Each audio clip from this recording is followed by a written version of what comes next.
In this video, I will show you how to export contacts from ActiveCampaign. Log into your ActiveCampaign account, navigate to the Contacts section.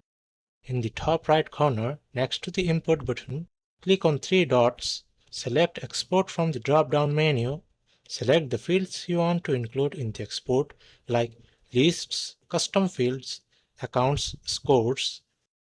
Optionally, give your export a name. Click Export to begin the process. To track the progress, click the link provided to view the export section. Once the export is complete, click Download to save the file. Open the file to view the exported data.